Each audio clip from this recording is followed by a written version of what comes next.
경제개혁연대 소장 한성대 김상조 교수님 나오셨습니다. 안녕하십니까? 네, 안녕하십니까? 네. 특검에 참고인으로 나가셨죠? 예. 네. 김상조 교수를 왜 특검에 부를까 의아했던 분들이 많아요. 네. 이분이 뭘 잘못했나? 제가 2월 12일 날, 예. 일요일 날 참고인으로 갔었는데요. 사실은 특검이 저를 부르는 거를 많이 망설였다고 해요. 아, 그래요? 이제 뭐 아시는 분은 아시겠지만 1차 영장 청구했을 때 기각이 됐지 않습니까? 네. 제가 며칠 전에 어느 신문에 컬럼을 썼는데, 예. 구속 안 될 수도 있겠다. 네. 핀트를 잘못 잡았다. 예, 라고 얘기를 했더니, 네. 이제 특검 쪽에서는, 이분이 이게 친구인지 적인지 구분이 조금 애매모호. 처음에는. 예. 네, 그래서 하여튼 뭐 그 이후에 이제 수사를 진행하면서 그래도 뭐 삼성 저격수라는 별명을 갖고 있는 사람이니까 예. 한번 불러서 얘기를 들어야 되겠다라고 했고요. 그래서 제가 가서 여러 가지 말씀을 드렸더니 조사를 받은 게 아니고 강연을 하고 오셨죠. 가서 검사님이 질문을 하시기 전에 검사님 제가 생각하는 말을 말씀드리겠습니다라고 하면서 아마 한 1시간 반 정도를 제가 떠들었던 것 같습니다. 네, 1시간 반 정도 강연을 하셨고 그때 특검이 영감을 얻었다고 해요. 우리가 포인트를 잘못 잡았구나. 포인트를 이렇게 잡았어야 되는 거구나 하고 포인트를 바꿨고 실제 포인트를 바꾸고 나서 여러 가지 우리가 예상치 못했던 압수수색이 다닥 금융인이 막 일어났죠. 아니 근데 그거는 좀 너무 과장된 얘기입니다. 그러니까 제가 겸손히 하시고요 계속. 제가 일요일 날 가서 참고인 조사를 받았는데 그 다음 날 또 이재용 부회장이 또 조사를 네. 받았는데 그리고 그 다음 날 2차 영장을 청구했거든요. 아무리 제가 쪽집게 강의를 했다고 하더라도 하루 이틀 만에 그게 뭐 수사의 방향이 바뀌고 그런 건 아니죠. 그 전에 특검이 정말로 수사를 잘 준비를 했었습니다. 네. 예. 겸손함은 제가 잘 알겠고요. 하지만 쪽집게 강사를 했어요. 그리고 실제 교수님이 그렇게 이것이 문제라고 지적한 부분을 정확하게 타겟팅을 해서 구속영장이 발부가 된 건 사실이죠. 예. 네. 요약해서 말씀드리면 자, 그 부분을 말씀해 주세요. 예. 왜 1차는 실패했고 2차는 왜 성공했는지 쪽집게 강의의 내용이 뭐였는지. 그 1차 영장 청구 때의 아주 핵심적인 포인트는 결국 이제 삼성물산과 제일모직의 합병을 위해서 다급한 상하장에 있었고 그거를 위해서 국민연금의 지지가 찬성이 절대적으로 필요했기 때문에 대통령 또는 이제 최순실을 통해서 국민연금을 압박해서 원래 해서는 안 될 짓을 하게 만들었다라고 얘기를 했는데. 맞췄죠. 근데 이제 여러분들 돌이켜 보시면 삼성이 최순실의 존재, 비선 실세의 존재를 파악한 것은 2014년 9월 대구 창조경제혁신센터에서 대통령과 이재용 부회장이 독대를 하면서 아마 즈음부터 이제 파악을 하기 시작을 했을 거고요. 그렇게 알려져 있어요. 예, 그리고 2015년 초에 이제 삼성전자가 승마협회 회장사를 맡게 되는데 그때부터 뭔가 얘기가 진행되지 않았겠습니까? 그런데 문제는 그 당시에는 엘리엇이 삼성물산의 주식을 사지도 않았을 때입니다. 세상 어느 누구도 엘리엇이 등장해서 합병에 반대를 하고 그리고 국민연금이 억지로라도 찬성을 하지 않으면 이 주총이 무산될 거라는 거를 2014년 9월부터 2015년 초까지는 누구도 알 수가 없었어요. 그러니까 전후 관계가 뒤집히는 거죠. 이렇게 되면. 그렇게 되면 이제 국민연금을 찬성으로 이끌기 위해서 등장하기 전부터 엘리엇이 등장하기 전부터 로비를 했다라는 스토리가 돼버리는데 아무래도 이상한 거죠. 그렇죠. 로비를 한 건 사실이지만 스토리를 그렇게 갖고 와버리면 이제 그렇게 되면 인과관계가 거꾸로 되는 측면이 있고 제가 뭐 구속 여부를 떠나서 이렇게 가게 되면 형사재판은 합리적 의심을 넘어서는 확실한 증거가 있을 때만 유죄 판결이 나오는 재판입니다. 입증이 쉽지 않을 수 있겠다. 이렇게 가면 또 무죄가 나올 수도 있겠다라고 전문가의 예리한 눈으로 볼 때 사실은 제가 이런 우려를 하게 된 거는 제가 트라우마가 있기 때문입니다. 2008년 기억하시겠지만 2008년 김영철 변호사 기자금 터졌을 때 드디어 누구나 다 이건희 회장에게 유죄가 떨어질 거라고 특히 삼성 에버랜드 전환 사채건에 대해서 유죄가 나올 거라고 예상을 했는데 1, 2, 3심 모두 무죄였습니다. 그런 어떤 트라우마가 있기 때문에 이번에는 특검이 실수를 하지 않기를 바랄 거예요. 뭐 그런 차원에서 수사의 초점을 그 물산 합병, 네. 국민연금 동원에만 맞추면 아마 대치기를 당할 수도 있다라는 우려를 표명을 했던 거고요. 네. 그래서 이재용 부회장의 승계 과정 전체를 위한 포괄적인 로비와 그것에 대한 어떤 대가 지급 이렇게 수사 방향을 잡는 게 좋겠다라고 제가 생각을 했었습니다. 그래서 이제 쪽집게 강행을 했고 실제로 그렇게 방향을 잡았고 실제로 성공을 했습니다. 1차 영장이 그러니까 기각이 됐으니까 특검으로서는 좀 더 이제 포괄적으로 접근할 수밖에 없습니다. 자, 그러면 것이죠. 왜 그렇게 그게 포커스를 맞추면 안 된다는 건지 알았습니다. 근데 이제 포괄적으로 맞추면 이것이 드러날 수밖에 없다. 요걸 좀 설명해 주세요. 사실은 특검이 영장 발부한 구체적인 내용을 잘 모르거든요, 우리가. 아마 청취자들께서는 삼성물산의 합병으로서 이재용 부회장의 승계는 이제 다 끝났다. 그렇게 생각했죠. 라고 생각하실지 모르지만 천만의 말씀입니다. 제가 어느 방송에서도 표현을 했는데 예. 기승전결 중에서 승 정도에 불과하고 2단계밖에 안 됐다고. 예. 그리고 사실은 삼성물산 합병보다도 더 어려운 예. 따라서 정권 또는 그 비선 실세에 지원이 필요한 더 어려운 작업이 남았거든요. 기승 전이 아직도 남아있는 상태였다. 예, 그게 바로 이제 이른바 지주회사 전환인데요. 예. 지주회사 전환은 삼성물산 합병만큼 어려운 분할이나 합병의 과정을 수없이 거쳐가야 하는 어려운 과정입니다. 그거를 지금 이건희 회장이 언제 돌아가실지도 모르는 상황, 굉장히 다급한 상황에서 그래도 삼성의 우호적인 정권이라고 할 수 있는 박근혜 정권 하에서 그 어려운 작업을 빨리 끝내기 위해서 박정희 정권도 우호적이었어요. 예. 실수는 아니십니다. 그러니까 삼성이 서두르고 있다라고 하는 걸 저는 알고 있었거든요. 왜냐하면 제가 미래전략실 고위 임원들하고도 가끔 대화를 했었습니다. 제가 기업을 감시하는 시민단체 활동을 하다 보니까 문제 제기하면 또 설명도 들어야 되니까요. 이제 만나면서 이 사람들이 굉장히 다급하고 조급하다라는 걸 알고 있었기 때문에 이게 물산 합병으로 끝나는 일이 아니고 더 어려운 작업을 위해서 이 사람들이 끊임없이 로비를 하고 있다는 건 알고 있었고요. 물론 당연히 저도 최순실을 통해서 로비를 했을 거라는 걸 짐작을 못했지만 그 이후 밝혀진 사실이 있으니까 결국 이제 삼성은 이 모든 거를 위해서 로비를 했고 대가를 지급했을 거다라고. 자, 그러면 그 부분 그 전에 해당 기승은 저희가 이해했어요. 예. 전에 해당되는 지주회사 관련되는 걸 어떻게 하려고 했던 겁니까? 먼저 알아두셔야 될 거는 그러니까 현재 그룹의 구조, 즉 삼성물산을 정점으로 하는 이 구조는 지속 불가능합니다. 그래요? 삼성물산이 삼성그룹에서는 가장 중요한 회사인 삼성전자의 지분을 4.5%밖에 안 갖고 있습니다. 삼성물산이. 예, 그래서 삼성물산만으로는 안 되는 거고요. 보다 중요한 것은 삼성물산이 삼성생명을 통해서 삼성전자를 지배하는 이 우회로가 사실은 더 지분이 많습니다. 그게 7.5% 정도 됩니다. 그러니까 근데 이제 문제는 뭐냐면 삼성생명이 삼성전자의 최대 주주가 되는 이 구조는 이른바 금산분리 규제 때문에 너무나 많은 법적인 불확실성 또는 규제 차원의 어떤 불확실성을 안고 있는 거고요. 금산분리 얘기는 여러 번 했습니다. 그러니까 그 산업계가 은행을 소유하면 안 된다. 이렇게 분리해야 된다는 거죠. 삼성생명의 자산이 200조입니다. 200조. 그 대부분 95%가 보험 계약자의 돈입니다. 그렇죠. 그 보험 계약자의 돈으로 기업들이 마음대로 총수 일가가 지배권을 그룹에 대한 지배권을 유지하고 승계한다라고 하는 건 정상적이지 않죠. 그리고 그렇죠. 세상 어느 나라에도 이런 그룹의 구조를 갖고 있는 기업 집단은 없고요. 그리고 이런 게 용서 가능하다고 믿을 수도 없는 겁니다. 그렇죠. 소비자들이 예금을 가지고 자기들 지배권을 강화하면 안 되는 거죠.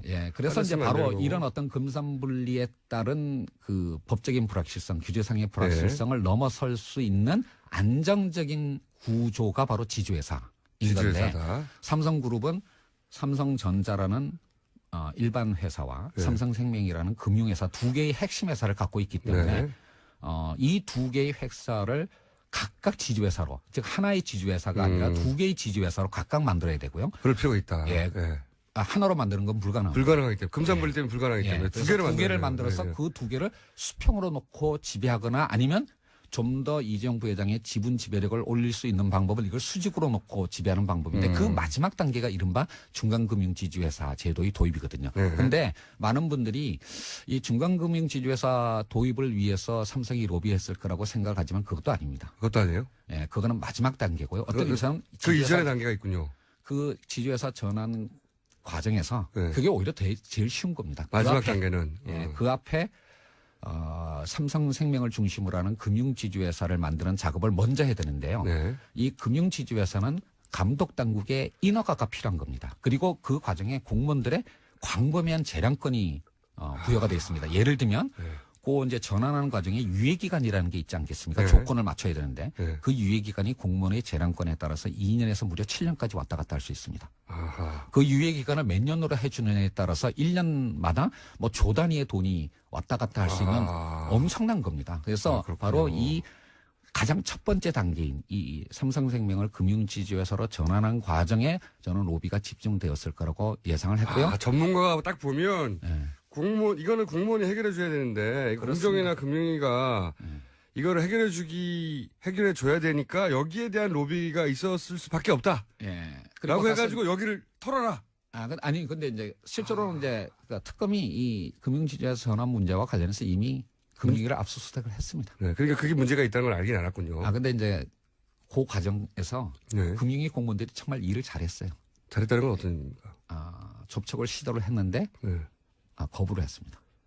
잘했다는 거는. 근데 그게 이 작년 초였어요. 2016년 처음에는 삼성이 접촉을 시도했는데 거부를 했다는 거죠, 처음에는. 예, 이렇게는 못 해주겠다. 너무 말이 안 되지 않냐. 이렇게 인가를 내줄 수는 없다. 그런데 그 이유가 바로 그 직전에 서별관 회의 문건이 터지고 총선이 있고 그다음에 대우조선의 문제가 불거질 그 타임이었습니다. 그래서 금융위에서 긴장했고 그러니까 이런 상황에서 삼성에게 금융지주회사 전환을 인가해주는 터키를 줬다간 금융위 공무원들은 우리 모두 죽는다라고 생각을 했을 겁니다. 그분들은 뻔히 아니까. 네, 그렇습니다. 그래서 죽는다. 1차 시도에서는 금융위 공무원들이 거부를 했는데 아마 지금 이런 일들이 없었으면 네. 이 박근혜 정부 하에서 끊임없이 로비가 있었을 거라고 저는 혹은 성공했었거나. 예. 네. 그런데 1차는 거절했어요. 예. 거절하니까 당연히 또 실세한테 달려가거나 예. 쿠션을 줘서 박근혜 대통령한테 로비를 하지 않았을까라고 생각할 수밖에 없는데 그 정황이 드러난 겁니까? 말하자면? 그 부분은 아직까지 명확하지는 않습니다. 명확하지는 않아요? 예. 여기를 파고 있었군요. 그러니까. 예. 아마 제 생각에는 일단 그 이후에 워낙 금융위로서는 대우조선 문제나 한진해운 등등의 구조조정에 워낙 다급했기 때문에요. 네. 이런 큰 사건을 별도로 다루기는 아마 여유가 없었을 거고 그리고 바로 직후부터 이 최순실 사태가 터졌기 때문에 그 이후로는 아마 여유를 가지기 어려웠을 겁니다. 초반에 금융위에 삼성이 그런 로비를 했는데 금융위는 처음에는 거절했다. 그 이유가 어떻게 됐는지 명확하게 밝혀지지는 않았지만 예. 로비를 했을 것이다. 왜냐하면 필요하니까 예. 당연히. 실제로 삼성이 금융위에 접촉을 했고요. 그거에 대해서는 그 특검이 이미 다 수사를 했습니다. 그렇군요. 그러면은 삼성 이재용 부회장을 결국 구속으로 이끌게 된 가장 중요한 단서들은 어디서 나온 겁니까? 이미 이 부분은 언론에 다 부분씩 다 보도가 됐는데요. 네. 이제 삼성물산 합병건뿐만 아니라 그 이후에 나왔던 이제 바이오로직스 상장 문제나. 바이오로직스 상장 문제는 왜 중요한 겁니까? 계속 거론되는데. 그리고 이제 순환출자 해소 문제, 그 다음에 금융지주회사 전환 문제. 요 세 개가 이제 1차 영장 기각 이후에 특검이 이제 추가적으로 수사한 부분이고요.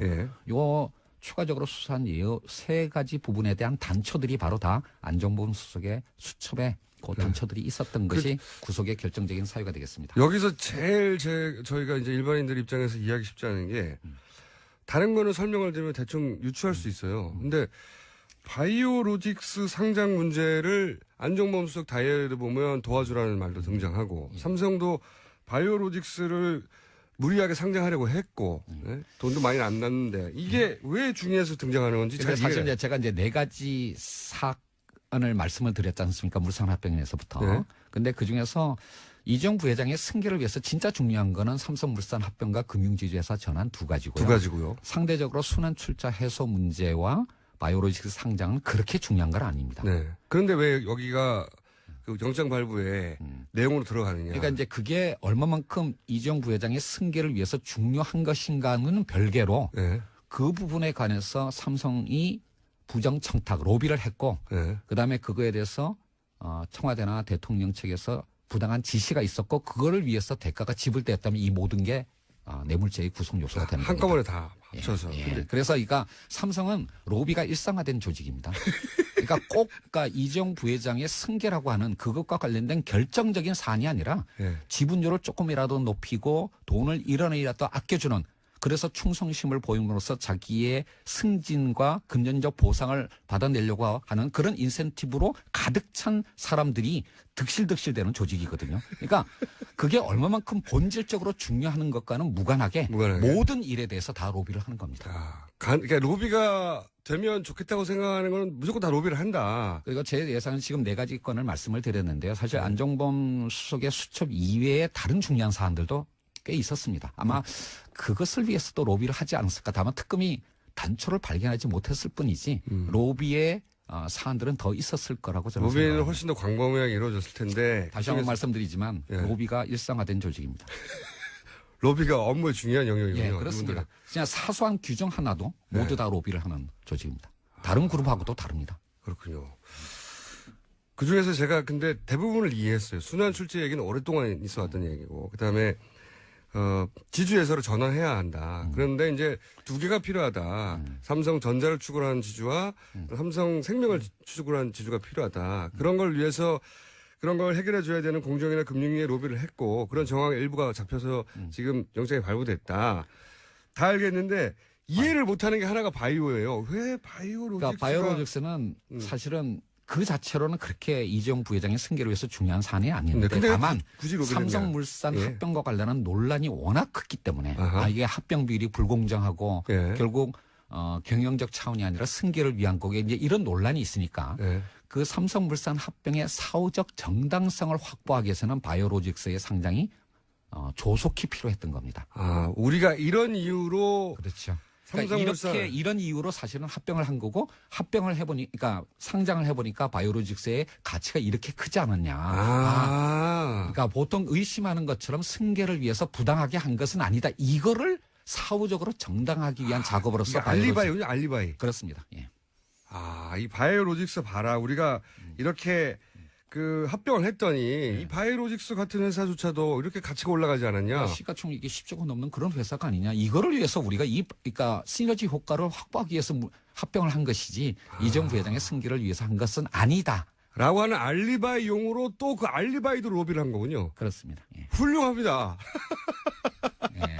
물론 그로부터 얻는 금전적 이익도 있지만 가장 결정적인 것은 사후적인 정당성 확보, 알리바이 확보를 위해서 한 겁니다. 그래서 이해가 안 갔군요. 저는 대부분은 이제 뉴스를 읽다 보면 이래서 있구나, 이런 이득이 있었구나 이해가 갔는데 뜬금없이 바이오로직스 상장을 위해서 왜 노력했지?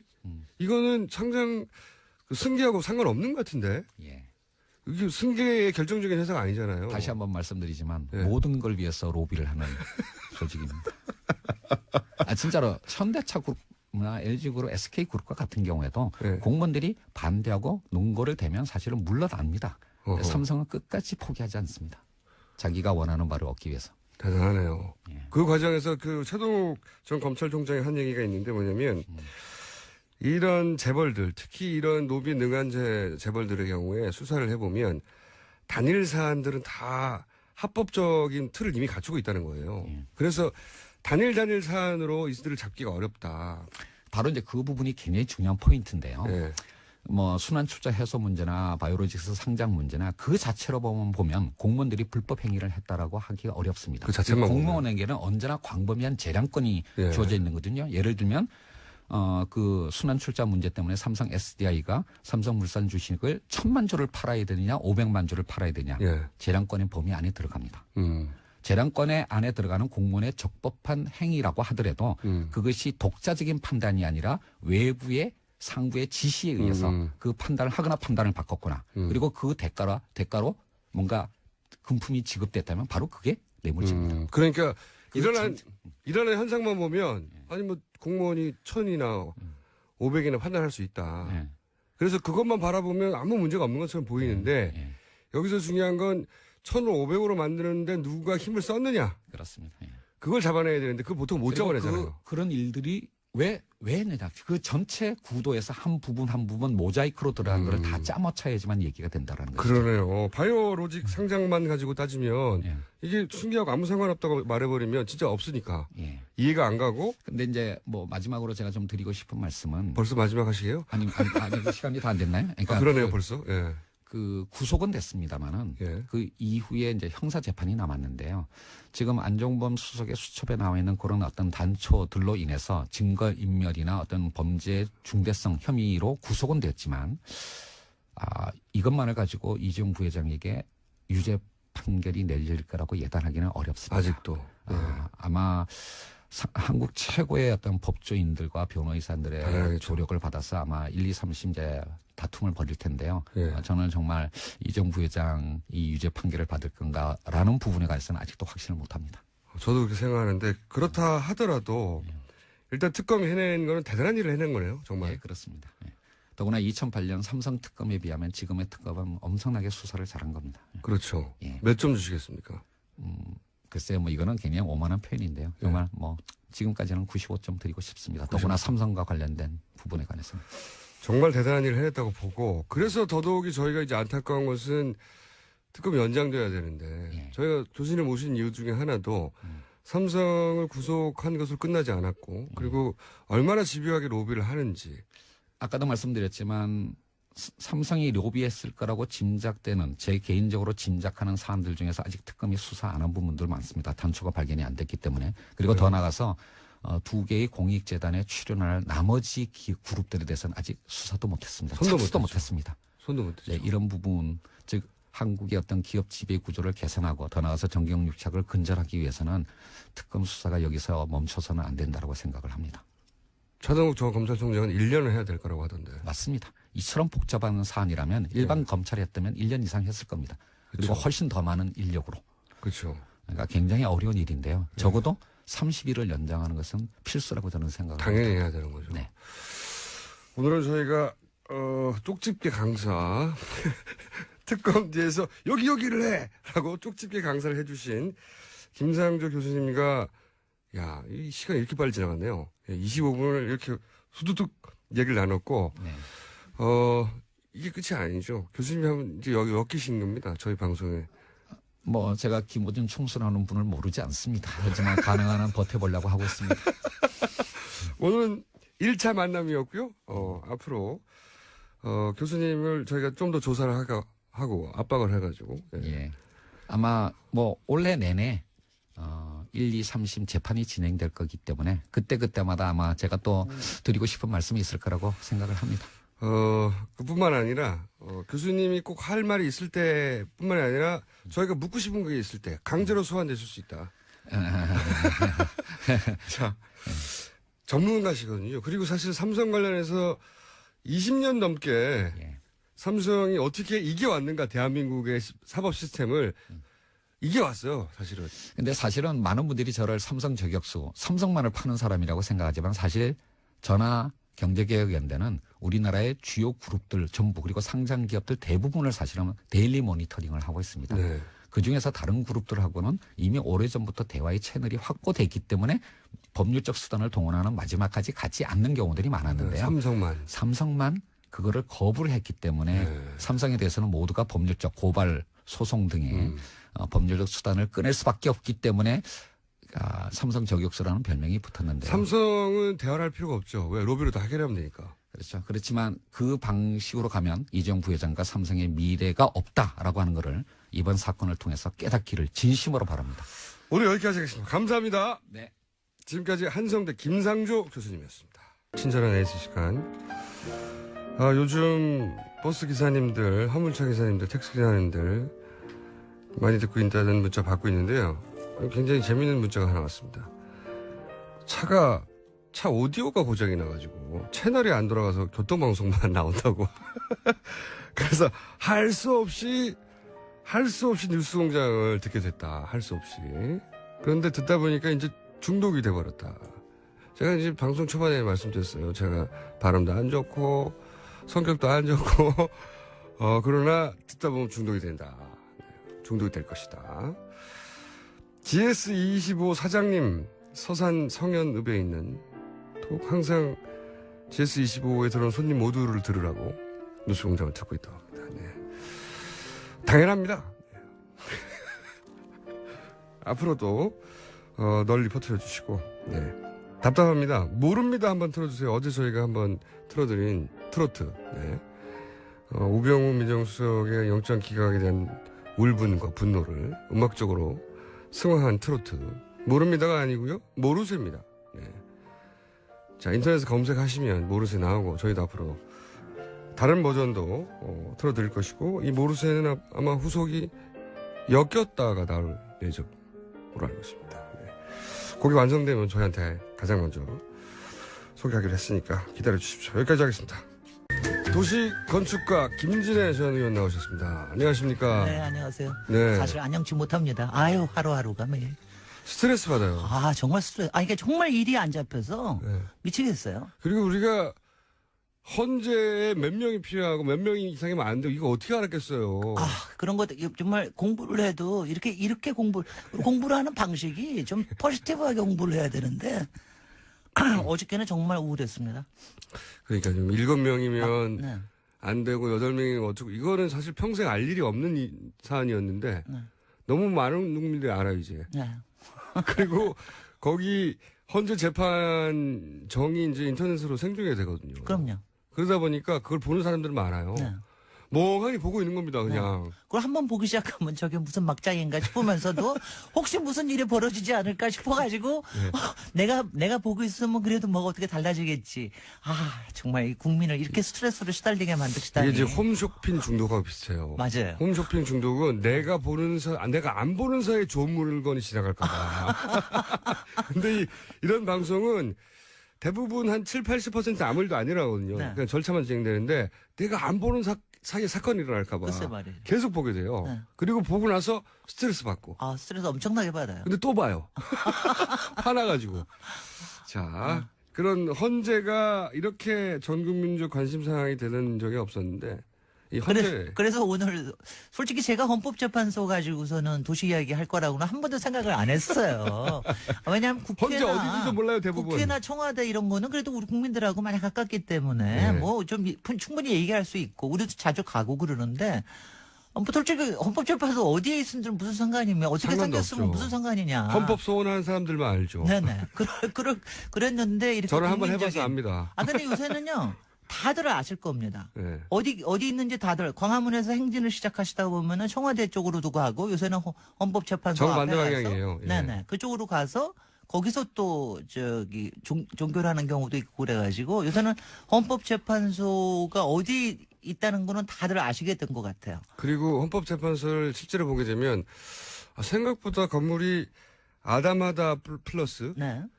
생각보다 건물이 이렇게 일반 뭐라고 그러죠? 일반 빌딩이 아니네. 네. 예. 거기 약간 의아하게 생각하실 분들. 저는 사실은 헌법재판소가 여기 위치가 어디냐면 북촌의 초입부에 있어요. 맞아요. 그러니까 예. 안국동역이 있는데 안국동역에서 한 5분 정도만 들어가면 저희는 되는데. 제 집에 가는 길목 중에 하나라서 항상 그래요? 지나가는데. 네. 예. 네. 그래도 북촌에 솔직히 북촌치고는 너무 큰 건물이 들어와 있고 예. 그리고 이렇게 쑥 들어가 있어가지고 저건 뭐 하는 데야 뭐 좀 으스스한 건물이다 좀 이렇게 생각이 돼서. 그렇죠. 저는 처음에 헌법재판소인지 모르고 지나갈 때 봤을 때는 네. 저거는 일제강점기 때, 그렇죠. 일제강점기 시대에 지은 것 같다 이런 생각하셨죠? 그렇죠. 맞습니다. 저도 그랬어요. 일제시대에 지은 관공서 건물이 아직도 남은 건가? 이렇게 네네. 생각했어요. 그래서 저도 항상 못마땅해 했거든요.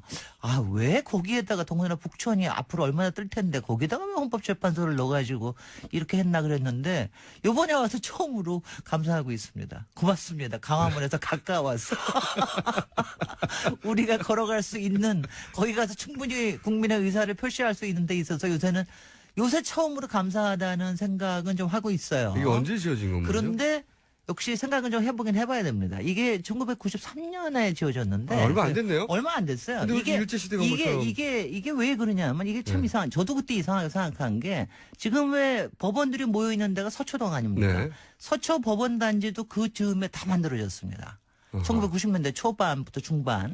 그러니까 그 법원단지로 안 가고 요 헌법재판소는 여기에 있었던 거예요. 근데 그때 그러니까 저도 정확하게 왜 북촌에 여기가 됐는지 모르겠는데 그러니까 북촌이 가지고 있는 상징성이 있습니다. 이 북쪽에 아무래도 국가기관, 청와대 또 감사원, 정부청사. 그러니까 헌법재판소는 다른 재판소, 네. 그럼요. 다른 재판소들하고는 조금 다른 격이 높은 데다라고 해서 이쪽에다 나왔을 가능성이 가장 있습니다. 그러네요. 네네. 감사원도 있고 총리 공관도 있고 그렇습니다. 청와대도 있고 네. 상징적인 가장 그 상위 기관들이 있잖아요. 그럼요. 그러니까 좀 차원이 다른 기관들이 있을 수 있는 데다 해서 아마 이쪽에 놓은 게 아닌가 싶고 마침 또 그때 그 서울에 있는 고등학교들을 다 또 강남으로 이전하고 그랬을 때였어요. 이게 학교 터였어요 원래? 학교 터였습니다. 창동여고가 있던 터가 또 마침 나왔어요. 학교 터라고 하는 게 이해가 갑니다. 네네. 담장이라든가 이런 게. 그러니까 고전에는 창동여고 전에 이게 사실은 굉장히 역사적으로 중요한 곳인 게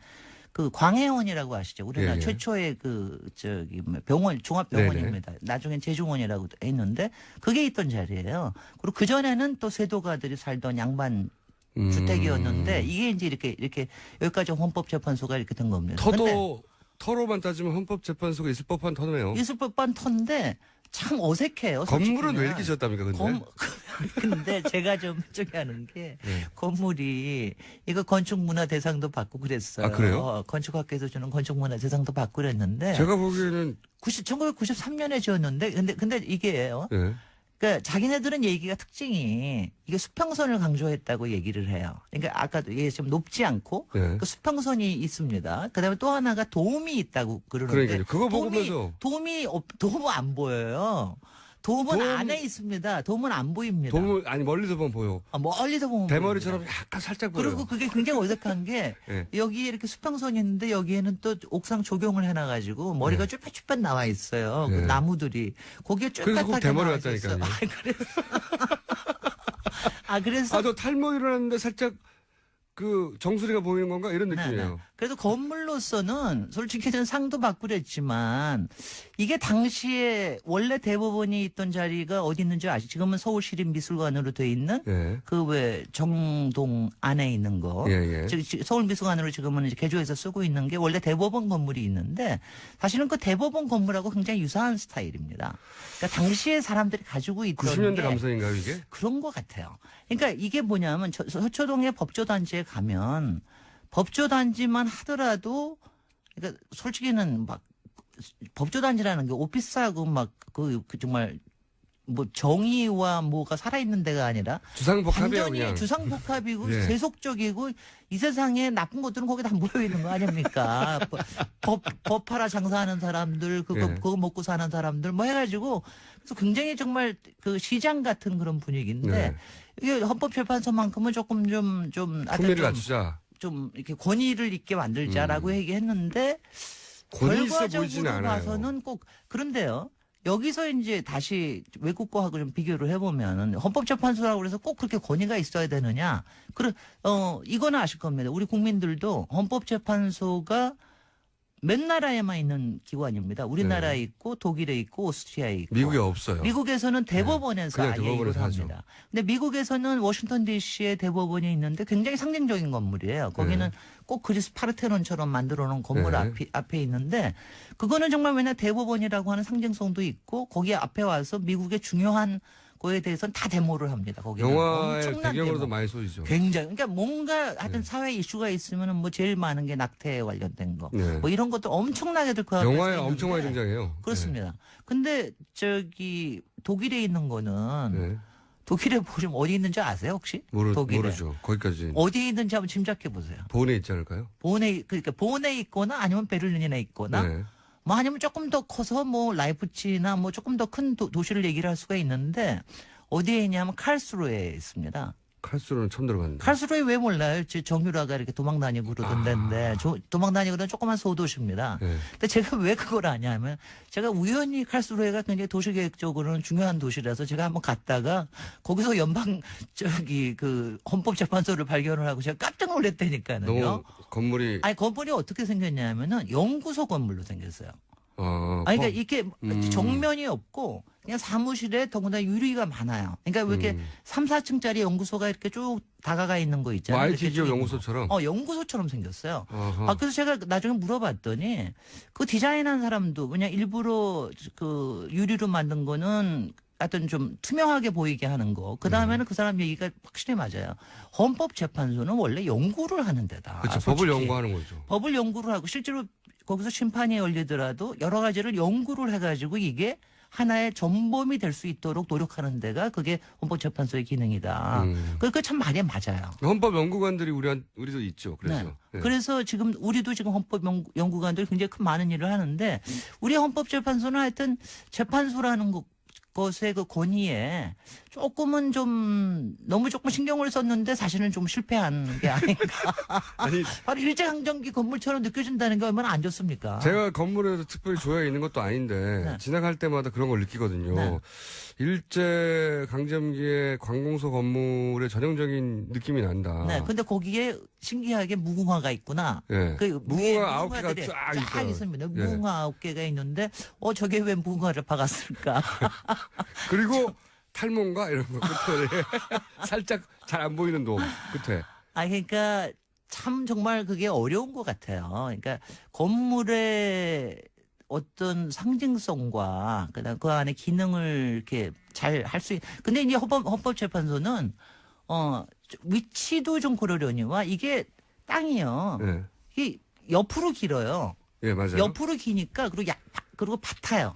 깊지가 않아요. 깊지가 않으니까 거기 그런 데다가 여기에 보면은 이렇게 기단을 만들어 놨어요. 그러니까 앞에 이렇게 단이 있어서 앞에 도로가 하나 있고 또 하나 도로가 올라가서 입구가 있습니다. 그리고 네. 뒤에 도로가 없어요. 예, 그러다 맞아요. 보니까 앞문만 있어요. 앞문만 있어요. 네. 그러니까는 도로만 있어가지고 그래가지고 더 권위적으로 보이고 그러죠. 왜냐하면 보통 이런 거 할 때는 특히 이제 관공서나 이런 거 할 때는 뒤로는 차가 다 들어가게 하고 헌법재판관들도 그쪽에 좀 내리게 하고 다 그렇게 하고 난 다음에 앞에는 조금 좀 이제 퍼블릭하게. 뒤에는 주택가거든요. 그렇죠. 여기는 지금 뒤에는 바로 또 거기 윤보선가도 또 맞닿아 있고 그렇습니다. 주택가도 목촌에. 있고 뭐 네. 허물 수가 없어요. 그 뒤에를. 그렇습니다. 예, 그것까지 그러니까 가족을 하니까 문이 도로 면으로 바짝에 붙어 있고 글쎄요. 그리고 길어요. 네. 이런 중요한 건물이 이렇게 적어도 정사각형이거나 네. 땅이 아니면은 어쨌든 안쪽으로 뭔가 있을 것 같은데 네. 보이는 게 답니다. 네. 근데 여러분들도 쉽게 가보실 수 있습니다. 이게 지금 북촌 투어의 하나예요. 그러니까 저는 충분히 가보시라고 그러고 싶은 게, 제가 지난번에 얘기했던 운영궁 양관이 있는 거기에서 별로 얼마 안 멀습니다. 한 3, 4분만 한 5분 정도만 걸어가면 되고, 그래서 여기서 북촌을 쭉 가시면, 북촌에 그 뭐 카페나 그런 데만 가보지 마시고, 여기 안에 들어가면은, 건물 안은 별로인데 이 바깥이 참 좋아요. 그 옛날에 그래요? 창동여고에 있던 여기에 이제 그 정원들이 여기에 몇백 년 된 백송도 있습니다. 제가 우리나라에. 보기에는 말이죠. 네. 이게 이제 그 무궁화 9개가 그러니까 헌재 재판관 9명을 상징하는 거라고 네, 네, 이제는 맞습니다. 알게 됐어요. 네. 이렇게 알게 됐는데 탄핵이 인용이 되잖아요. 네. 여기가 굉장히 역사적인 장소로 많은 사람들이 나중에도 네. 여기서 탄핵이 됐구나 결국은 왔다 갔다 할 장소가 될 거고요. 네. 100만 분의 1로 기각이 된다. 네.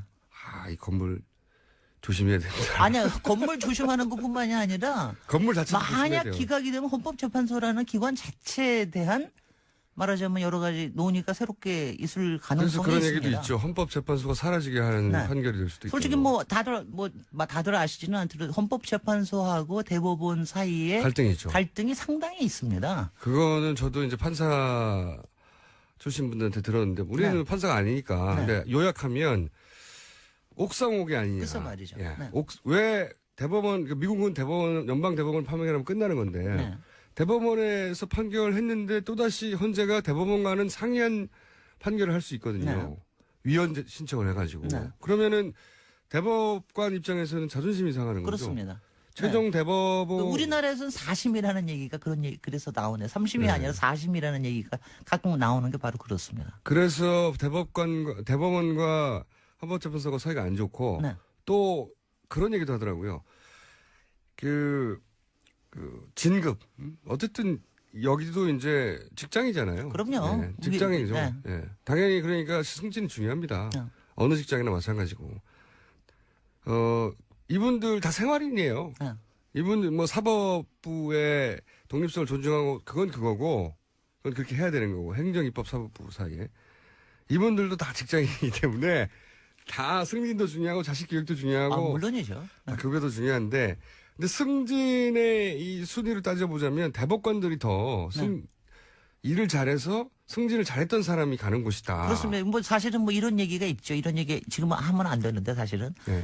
대법관이 못 돼서 헌법재판관이었다. 뭐 이런 얘기들이 뭐 시중에 물론 이건 있죠. 일각의 얘기예요. 네네. 뭐 반대로 생각할 수도 네네. 있죠. 근데 그렇게 생각할 만큼 네. 서로 이제 사이가 안 좋다. 네.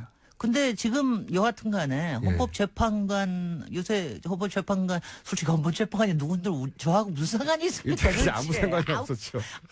솔직히 헌법재판소장도 그렇고 국회에서만 난리를 치는 거지. 어차피 뭐 잘하겠지 뭐 이런 정도인데. 지금은 아니에요. 지금 요새 강일원 재판관에 대한 팬심이 얼마나 대단한지 아십니까? 재판관 한 사람 한 사람에 대한 정보와 지금 성향과 이런 기사도 물론 많이 있지만 그런 걸 파악하고 있는 사람도 되게 많아요. 아니 그리고 그런 막장이 진행되는 가운데서 평정심과 그리고 그거의 질서를 잡아나가는 이게 좀 법관이 좀 다르긴, 요새 조금 그래서 그건 있어요.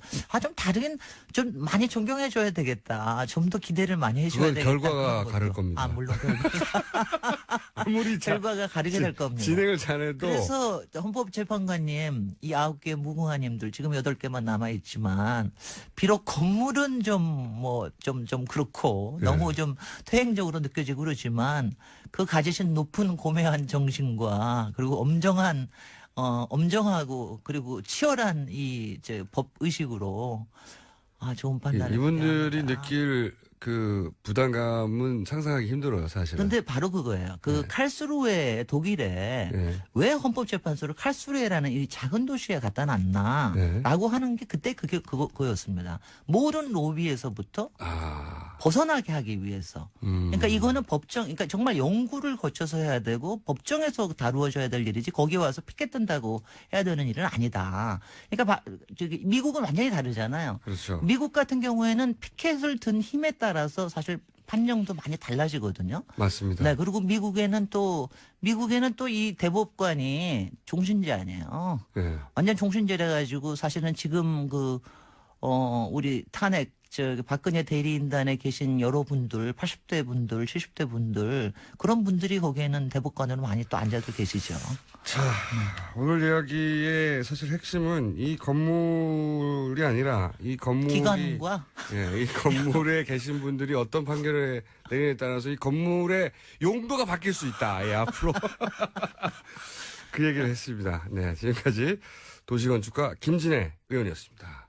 네, 감사합니다. 저는 김호준이었고요. 내일 또 뵙겠습니다. 안녕. 광범위한 재량권이 부여가 되어 있습니다. 예를 들면 이제 전환하는 과정에 유예기간이라는 게 있지 않겠습니까? 조건을 맞춰야 되는데 그 유예기간이 공무원의 재량권에 따라서 2년에서 무려 7년까지 왔다 갔다 할 수 있습니다. 그 유예기간을 몇 년으로 해주느냐에 따라서 1년마다 조 단위의 돈이 왔다 갔다 할 수 있는 엄청난 겁니다. 그래서 바로 이 가장 첫 번째 단계인 이 삼성생명을 금융지주회사로 전환한 과정에 저는 로비가 집중되었을 거라고 예상을 했고요. 전문가가 딱 보면 이거는 공무원이 해결해 줘야 되는데 공정이나 금융위가 이거를 해결해 줘야 되니까 여기에 대한 로비가 있었을 수밖에 없다. 라고 해가지고 여기를 털어라.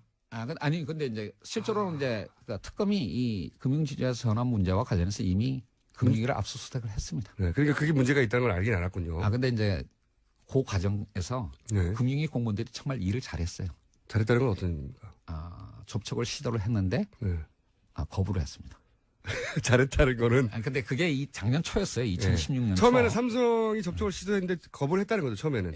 이렇게는 못 해주겠다. 너무 말이 안 되지 않냐? 이렇게 인가를 내줄 수는 없다. 그런데 그 이유가 바로 그 직전에 서별관 회의 문건이 터지고 총선이 있고 그다음에 대우조선의 문제가 불거질 그 타임이었습니다. 그래서 금융위에서 긴장했고 이런 상황에서 삼성에게 금융지주회사 전환을 인가해주는 터키를 줬다간 금융위 공무원들은 우리 모두 죽는다라고 생각을 했을 겁니다. 그분들은 뻔히 아니까. 그렇습니다. 그래서 죽는다. 1차 시도에서는 금융위 공무원들이 거부를 했는데 아마 지금 이런 일들이 없었으면 이 박근혜 정부 하에서 끊임없이 로비가 있었을 거라고 저는 혹은 성공했었거나.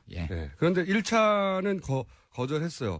거절하니까 당연히 또 실세한테 달려가거나 쿠션을 줘서 박근혜 대통령한테 로비를 하지 않았을까라고 생각할 수밖에 없는데 그 정황이 드러난 겁니까, 말하자면? 그 부분은 아직까지 명확하지는 않습니다. 명확하진 않아요? 여기를 파고 있었군요, 그러니까. 아마 제 생각에는 일단 그 이후에 워낙 금융위로서는 대우조선 문제나 한진해운 등등의 구조조정에 워낙 다급했기 때문에요. 네. 이런 큰 사건을 별도로 다루기는 아마 여유가 없었을 거고 그리고 바로 직후부터 이 최순실 사태가 터졌기 때문에 그 이후로는 아마 여유를 가지기 어려웠을 겁니다. 그 초반에 금융위에 삼성이 그런 로비를 했는데 금융위는 처음에는 거절했다. 그 이유가 어떻게 됐는지 명확하게 밝혀지지는 않았지만 예. 로비를 했을 것이다. 왜냐하면 필요하니까 예. 당연히. 실제로 삼성이 금융위에 접촉을 했고요. 그거에 대해서는 그 특검이 이미 다 수사를 했습니다. 그렇군요. 그러면은 삼성 이재용 부회장을 결국 구속으로 이끌게 된 가장 중요한 단서들은 어디서 나온 겁니까? 뭐 이미 이 부분은 언론에 다 부분씩 다 보도가 됐는데요. 네. 이제 삼성물산 합병건뿐만 아니라 그 위에 나왔던 이제 바이오로직스 상장 문제나 이 바이오로직스 상장 문제는 왜 중요한 겁니까? 계속 거론되는데 그리고 이제 순환출자 해소 문제, 그다음에 네. 금융지주회사 전환 문제, 요 세 개가 이제 1차 영장 기각 이후에 특검이 이제 추가적으로 수사한 부분이고요. 네. 요 추가적으로 수사한 세 가지 부분에 대한 단초들이 바로 다 안종범 수석의 수첩에 그 단초들이 있었던 것이 구속의 결정적인 사유가 되겠습니다. 여기서 제일 저희가 이제 일반인들 입장에서 이해하기 쉽지 않은 게 다른 거는 설명을 드리면 대충 유추할 수 있어요. 근데 바이오로직스 상장 문제를 안종범 수석 다이어리를 보면 도와주라는 말도 등장하고 삼성도 바이오로직스를 무리하게 상장하려고 했고 네? 돈도 많이 안 났는데 이게 왜 중요해서 등장하는 건지 사실 이제 제가 이제 4가지 사안을 말씀을 드렸지 않습니까? 물산합병에서부터. 네. 근데 그중에서 이재용 부회장의 승계를 위해서 진짜 중요한 거는 삼성물산 합병과 금융지주회사 전환 2가지고요. 2가지고요. 상대적으로 순환출자 해소 문제와 바이오로직스 상장은 그렇게 중요한 건 아닙니다. 네. 그런데 왜 여기가 그 영장 발부에 내용으로 들어가느냐. 그러니까 이제 그게 얼마만큼 이재용 부회장의 승계를 위해서 중요한 것인가는 별개로 네. 그 부분에 관해서 삼성이 부정청탁, 로비를 했고 네. 그다음에 그거에 대해서 청와대나 대통령 측에서 부당한 지시가 있었고 그거를 위해서 대가가 지불되었다면 이 모든 게 뇌물죄의 구성 요소가 되는 겁니다. 한꺼번에 다 합쳐서. 예. 그래서 삼성은 로비가 일상화된 조직입니다. 그러니까 꼭 이재용 부회장의 승계라고 하는 그것과 관련된 결정적인 사안이 아니라 지분율을 조금이라도 높이고 돈을 1원이라도 아껴주는 그래서 충성심을 보임으로써 자기의 승진과 금전적 보상을 받아내려고 하는 그런 인센티브로 가득 찬 사람들이 득실득실되는 조직이거든요. 그러니까 그게 얼마만큼 본질적으로 중요한 것과는 무관하게 모든 일에 대해서 다 로비를 하는 겁니다. 그러니까 로비가 되면 좋겠다고 생각하는 건 무조건 다 로비를 한다. 그리고 제 예상은 지금 4가지 건을 말씀을 드렸는데요. 사실 안종범 수석의 수첩 이외에 다른 중요한 사안들도 꽤 있었습니다. 아마 그것을 위해서도 로비를 하지 않았을까. 다만 특검이 단초를 발견하지 못했을 뿐이지 로비의 사안들은 더 있었을 거라고 저는 로비는 생각합니다. 훨씬 더 광범위하게 이루어졌을 텐데. 다시 한번 말씀드리지만 로비가 일상화된 조직입니다. 로비가 업무에 중요한 영역이군요. 예, 그렇습니다. 그냥 사소한 규정 하나도 모두 다 로비를 하는 조직입니다. 다른 그룹하고도 다릅니다. 그렇군요. 그중에서 제가 근데 대부분을 이해했어요. 순환 출제 얘기는 오랫동안 있어왔던 얘기고 그다음에 지주회사로 전환해야 한다. 그런데 이제 2개가 필요하다. 삼성전자를 추구하는 지주와 삼성생명을 추구하는 지주가 필요하다. 그런 걸 위해서 그런 걸 해결해 줘야 되는 공정이나 금융위에 로비를 했고 그런 정황의 일부가 잡혀서 지금 영장이 발부됐다. 다 알겠는데 이해를 못하는 게 하나가 바이오예요. 왜 바이오로직스가. 그러니까 바이오로직스는 사실은 그 자체로는 그렇게 이재용 부회장의 승계를 위해서 중요한 사안이 아니었는데 다만 삼성물산 합병과 관련한 논란이 워낙 컸기 때문에 이게 합병 비율이 불공정하고 결국 경영적 차원이 아니라 승계를 위한 거게 이제 이런 논란이 있으니까 그 삼성물산 합병의 사후적 정당성을 확보하기 위해서는 바이오로직스의 상장이 조속히 필요했던 겁니다. 우리가 이런 이유로 그렇죠. 그러니까 이런 이유로 사실은 합병을 한 거고 합병을 해보니까 상장을 해보니까 바이오로직스의 가치가 이렇게 크지 않았냐. 그러니까 보통 의심하는 것처럼 승계를 위해서 부당하게 한 것은 아니다. 경제개혁연대 소장 한성대 김상조 교수님 나오셨습니다. 안녕하십니까? 네, 안녕하십니까? 네. 특검에 참고인으로 나가셨죠. 예. 네. 김상조 교수를 왜 특검에 부를까 의아했던 분들이 많아요. 네. 이분이 뭘 잘못했나? 제가 2월 12일 날, 일요일 날 참고인으로 갔었는데요. 사실은 특검이 저를 부르는 거를 많이 망설였다고 해요. 아, 그래요? 이제 뭐 아시는 분은 아시겠지만 1차 영장 청구했을 때 기각이 됐지 않습니까? 네. 그 제가 며칠 전에 어느 신문에 컬럼을 썼는데, 예. 구속 안 될 수도 있겠다. 네. 핀트를 잘못 잡았다. 예, 라고 네. 얘기를 했더니, 네. 이제 특검 쪽에서는, 이분이 이게 친구인지 적인지 구분이 조금 애매모호. 처음에는. 예. 네, 그래서 하여튼 뭐 그 이후에 이제 수사를 진행하면서 그래도 뭐 삼성 저격수라는 별명을 갖고 있는 사람이니까 예. 한번 불러서 얘기를 들어야 되겠다라고 했고요. 그래서 제가 가서 여러 가지 말씀을 드렸더니 조사를 받은 게 아니고 강연을 하고 오셨죠. 가서 검사님이 질문을 하시기 전에 검사님 제가 생각하는 말을 말씀드리겠습니다라고 하면서 아마 한 시간 반 정도를 제가 떠들었던 것 같습니다. 네, 1시간 반 정도 강연을 하셨고 그때 특검 영감을 얻었다고 해요. 우리가 포인트를 잘못 잡았구나. 포인트를 이렇게 잡았어야 되는 거구나 하고 포인트를 바꿨고 실제 포인트를 바꾸고 나서 여러 가지 우리가 예상치 못했던 압수수색이 다닥 공정이니 금융인이 막 일어났죠. 아니 근데 그거는 좀 너무 과장된 얘기입니다.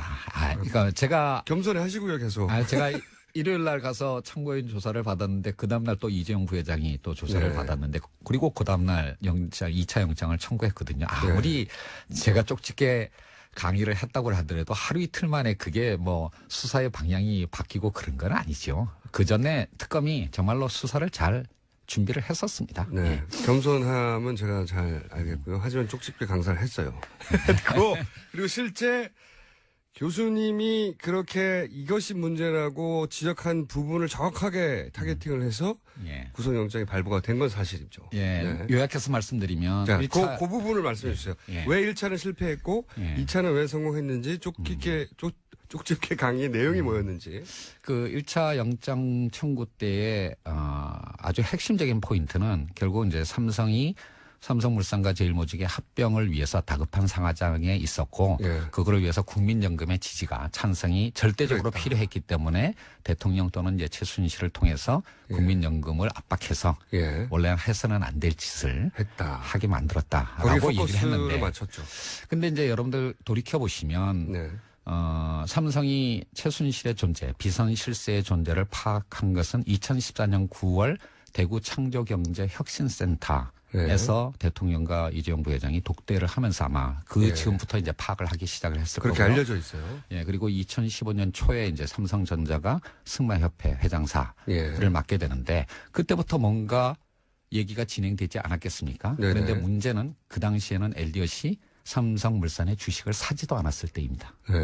세상 어느 누구도 엘리엇이 등장해서 합병에 반대를 하고 그리고 국민연금이 억지로라도 찬성을 하지 않으면 이 주총이 무산될 거라는 거를 2014년 9월부터 2015년 초까지는 누구도 알 수가 없었어요. 그러니까 전후 관계가 뒤집히는 거죠. 이렇게 되면. 그렇게 되면 이제 국민연금을 찬성으로 이끌기 위해서 등장하기 전부터 엘리엇이 등장하기 전부터 로비를 했다라는 스토리가 돼버리는데 아무래도 이상한 거죠. 그렇죠. 로비를 한 건 사실이지만 스토리를 그렇게 갖고버리면 이제 그렇게 되면 인과관계가 거꾸로 되는 측면이 있고 제가 뭐 구속 여부를 떠나서 이렇게 가게 되면 형사재판은 합리적 의심을 넘어서는 확실한 증거가 있을 때만 유죄 판결이 나오는 재판입니다. 입증이 쉽지 않을 수 있겠다. 이렇게 가면 또 무죄가 나올 수도 있겠다라고 전문가의 예리한 눈으로 볼 때 사실은 제가 이런 우려를 하게 된 거는 제가 트라우마가 있기 때문입니다. 2008년 기억하시겠지만 2008년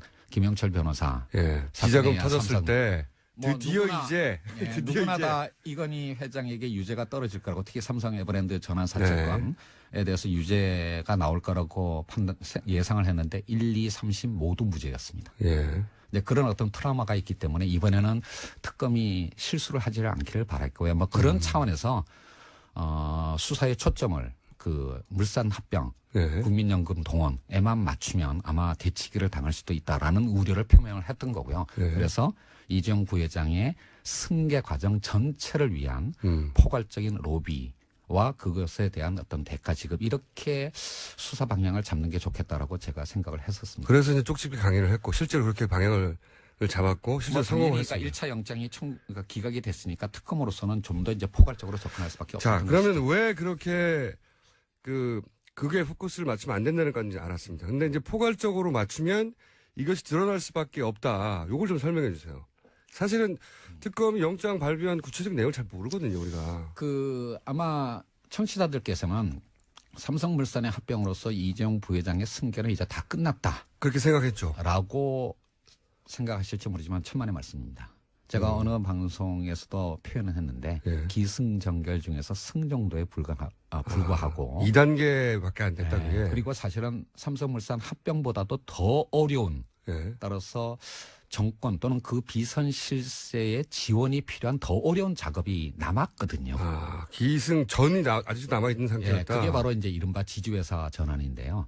지주회사 전환은 삼성물산 합병만큼 어려운 분할이나 합병의 과정을 수없이 거쳐가야 하는 어려운 과정입니다. 그거를 지금 이건희 회장이 언제 돌아가실지도 모르는 상황, 굉장히 다급한 상황에서 그래도 삼성의 우호적인 정권이라고 할 수 있는 박근혜 정권 하에서 그 어려운 작업을 빨리 끝내기 위해서 박정희 정권도 우호적이었어요. 실수는 아니십니다. 그러니까 삼성이 서두르고 있다라고 하는 걸 저는 알고 있었거든요. 왜냐하면 제가 미래전략실 고위 임원들하고도 가끔 대화를 했었습니다. 제가 기업을 감시하는 시민단체 활동을 하다 보니까 문제 제기하면 또 설명도 들어야 되니까요. 이제 만나면서 이 사람들이 굉장히 다급하고 조급하다라는 걸 알고 있었기 때문에 이게 물산 합병으로 끝나는 일이 아니고 더 어려운 작업을 위해서 이 사람들이 끊임없이 로비를 하고 있다는 건 알고 있었고요. 물론 당연히 저도 최순실을 통해서 로비를 했을 거라는 걸 짐작을 못했지만 그 이후 밝혀진 사실이 있으니까 결국 이제 삼성은 이 모든 거를 위해서 로비를 했고 대가를 지급했을 거다라고. 자, 그러면 그 부분 그 전에 해당 기승은 저희가 이해했어요. 전에 해당되는 지주회사 관련되는 걸 어떻게 하려고 했던 겁니까? 먼저 알아두셔야 될 거는 그러니까 현재 그룹의 구조, 즉 삼성물산을 정점으로 하는 이 구조는 지속 불가능합니다. 그래요? 삼성물산이 삼성그룹에서는 가장 중요한 회사인 삼성전자의 지분을 4.5%밖에 안 갖고 있습니다. 삼성물산이. 그래서 삼성물산만으로는 안 되는 거고요. 보다 중요한 것은 삼성물산이 삼성생명을 통해서 삼성전자를 지배하는 이 우회로가 사실은 더 지분이 많습니다. 그게 7.5% 정도 됩니다. 그러니까 근데 이제 문제는 뭐냐면 삼성생명이 삼성전자의 최대 주주가 되는 이 구조는 이른바 금산분리 규제 때문에 너무나 많은 법적인 불확실성 또는 규제 차원의 어떤 불확실성을 안고 있는 거고요. 금산분리 얘기는 여러 번 했습니다. 그러니까 그 산업계가 은행을 소유하면 안 된다. 이렇게 분리해야 된다는 거죠. 삼성생명의 자산이 200조입니다. 200조. 그 대부분 95%가 보험 계약자의 돈입니다. 그렇죠. 그 보험 계약자의 돈으로 기업들이 마음대로 총수 일가가 지배권을 그룹에 대한 지배권을 유지하고 승계한다라고 하는 건 정상적이지 않죠. 그리고 그렇죠. 세상 어느 나라에도 이런 그룹의 구조를 갖고 있는 기업 집단은 없고요. 그리고 이런 게 용서 가능하다고 믿을 수도 없는 겁니다. 그렇죠. 소비자들이 예금을 가지고 자기들 지배권을 강화하면 안 되는 거죠. 그래서 이제 바로 이런 어떤 금산분리에 따른 그 법적인 불확실성, 규제상의 불확실성을 넘어설 수 있는 안정적인 구조가 바로 지주회사인 건데 삼성그룹은 삼성전자라는 일반 회사와 삼성생명이라는 금융회사 두 개의 핵심 회사를 갖고 있기 때문에 이 두 개의 회사를 각각 지주회사로, 즉 하나의 지주회사가 아니라 두 개의 지주회사로 각각 만들어야 되고요. 그럴 필요가 있다.